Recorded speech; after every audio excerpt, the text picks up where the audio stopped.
Pronto, acabou. Gente, aqui então, nós temos duas diferenças entre ética e moral. A ética ela é sempre universal e reflexiva. Ela vem do grego ethos, que significa casa da vida. Ela sempre visa o bem. Então ela é sempre universal. Por exemplo, existem culturas indígenas em que se nascem filhos gêmeos, como eles sabem que um é demônio e o outro é um anjo, quando os dois crescerem e virar destruir toda a tribo, então o que acontece? Eles enterram os dois filhos, as duas crianças, os dois bebês, junto com a mãe que também deu à luz a um demônio. Isso é ético ou não é ético? Não é. Isso é ético. Porque eles visam o bem da tribo. Entendeu? Eles estão visando o bem final. Então a ética é universal, é sempre o bem, é sempre o favor de todos. Já a moral é uma dimensão prática da ética, e ela já é relativa. Perante a nossa moral, eles estão errados, mas perante a moral deles, eles estão corretos. Então a ética sempre gira em torno de três palavras, como diz um filósofo chamado Mário Sérgio Cortella: aquilo que eu quero, aquilo que eu posso, aquilo que eu devo. Nem tudo que eu quero eu posso, nem tudo que eu devo eu quero, e nem tudo o que eu posso eu devo. Tá? Então ela vai variar de cultura para cultura. E geralmente ela recebe uma característica de lei. Então quando a ética não dá conta, a moral tem que surgir. Por exemplo, a lei seca. As pessoas não foram éticas o suficiente ao beberem de ter esse princípio: se eu pegar um carro eu posso matar um terceiro. Não é? Então o que foi necessário? Eu criar uma ramificação moral, que é a lei seca, para que essas pessoas não venham a cometer esse delito. Então quanto mais leis existem em um país, em uma nação, quanto mais leis existem em uma sociedade, é um sinal de que menos ética ela é. Olha que coisa.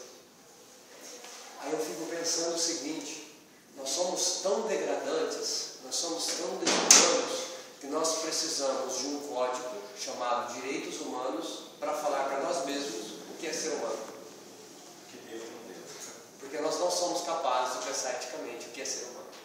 Nós temos um código moral para dizer o que é humano e o que não é humano. Olha que ser decadente. Isso no antigo.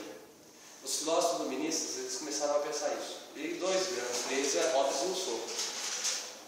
O Rousseau, ele acredita que o homem é bom por natureza e a sociedade o torna mal. Então ele cria o mito do bom selvagem, sabe? O homem em estado selvagem, ele é bom. E aí ele diz assim: maldito do primeiro homem que cercou ao redor de si a primeira cerca e disse: isso aqui é meu. Começou aqui a origem da desigualdade entre os homens. Esse homem deveria ser morto no momento em que ele disse isso. Ou seja, onde está o princípio da maldade humana? Na propriedade privada. Porque antes da propriedade privada, no estado de natureza, todos conviviam em harmonia. Maldito do primeiro homem que cercou a primeira cerca. Aí ele fala: então eu preciso agora criar um estado que tente ao menos voltar o homem a esse estado de natureza. Uma vez maculado, uma vez corrompido, não há como mais esse homem voltar a esse estado. José de Alencar chegou a escrever um livro mais ou menos sobre isso, Iracema.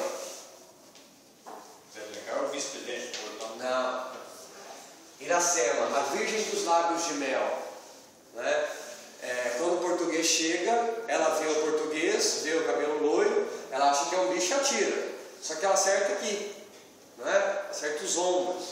E quando ela chega perto, ela se apaixona por ele e cuida dele, aí vai passando o livro. Não vou contar o resumo do livro, porque é interessante que vocês leiam, porque é muito legal. E aí acontece também o seguinte: ela fica grávida dele. E um dado interessante é que quanto mais os portugueses vão chegando, mais as tribos indígenas vão entrando em conflito uma com a outra. Olha que coisa interessante. Antes não havia conflito, agora há conflito. E a Iracema vai até um pajé. E o pajé diz assim: quando teu filho nascer, você morre. Quando o filho nasce, o nome do filho é Moacir. Aí eu não vou falar para vocês o significado da palavra Moacir. Vocês vão procurar o porquê que significa Moacir. Moacir, na verdade, é o primeiro brasileiro, tá? E Iracema é um anagrama de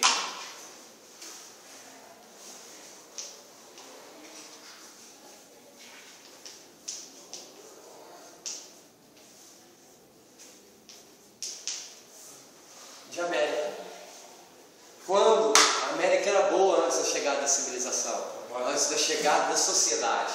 Mas quando a sociedade chegou, a América foi corrompida e Iracema foi-se embora.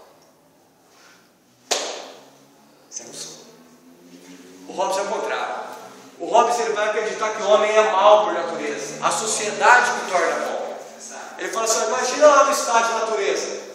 Não existe justiça ou injustiça. Só existe vontade. A minha vontade, eu dou vontade, dou vontade, dou vontade, dou vontade, dou vontade, dou vontade. Olha quantas vontades. Se não existe então o princípio ético, só existe só uma vontade, só um desejo, eu posso querer e posso fazer o que eu quero. Imagina uma sociedade sem lei, onde cada um faz o que quer.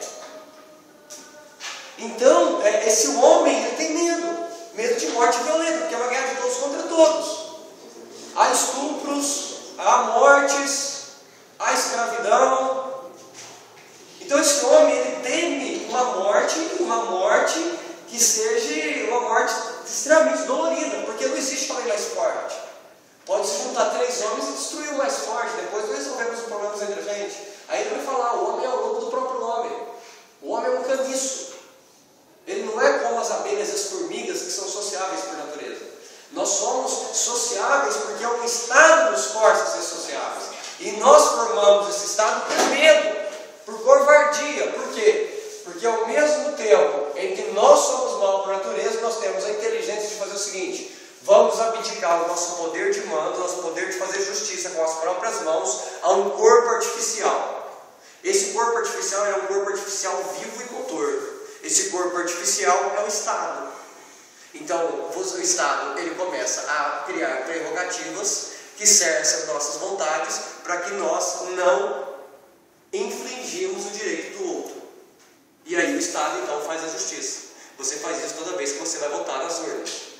Você reafirma o contrato social. Então, esses filósofos são chamados de filósofos contractualistas. Por quê? Eles acreditam que o Estado surgiu a partir de um contrato social. E o Hobbes, ele ainda é um grande leitor bíblico, porque ele vai se pautar num livro do Apocalipse de uma besta chamada Leviatã. O Leviatã vem antes de Lúcifer. O Leviatã é uma besta com 3 cabeças que vem matar a natureza humana. Ou seja, olha para o Hobbes: se a natureza humana é má, o Estado ele tem que ser esse grande Leviatã. Então quem é o Leviatã para o Hobbes? O Estado. O Estado justamente na figura de uma pessoa só: judiciário, legislativo e executivo. O Estado ele tem que ser único, sobre uma pessoa só. Por isso que o Hobbes, que é uma pegadinha de vestibular, é o único pensador do iluminismo que é absolutista. Todos os outros pensadores do iluminismo, da Revolução Francesa, igualdade, fraternidade e liberdade, dividem os poderes. Montesquieu, Locke, vai dividir os poderes. Olha, o legislativo de um lado, o executivo de outro e o judiciário de outro, a fim de que você mesmo possa se defender do próprio governo. Você pode processar o Estado enquanto cidadão, você pode procurar os seus direitos, mas para o Hobbes não. Para o Hobbes eu preciso de um Estado forte, um Estado tão forte que mata essa natureza humana. Quando não há um Estado, quando não há a presença do Estado, gente, o homem tende a reforçar outro Estado. Por exemplo, Estados paralelos como o PCC. Aonde lá no Complexo Alemão o Estado não estava presente, aquela sociedade firmou um contrato social com o tráfico de drogas. É um outro Estado. Aí você vai me falar, por exemplo, que a população está feliz com as UPPs. Não, não está feliz com as UPPs. Como também não estava feliz também com os traficantes. Mas que os traficantes levavam a eles hospitais ou condições mínimas de sobrevivência, levavam, porque o Estado não levava. Então, é culpa do Estado, justamente porque o Estado foi negligente àquela população. E aí eu tenho um Estado paralelo, não instituído civil, não Constituição Civil, mas paralelo frente ao próprio Estado. Tá? Para terminar, essa angústia de vocês muito grande é o seguinte: por que vocês concordem com o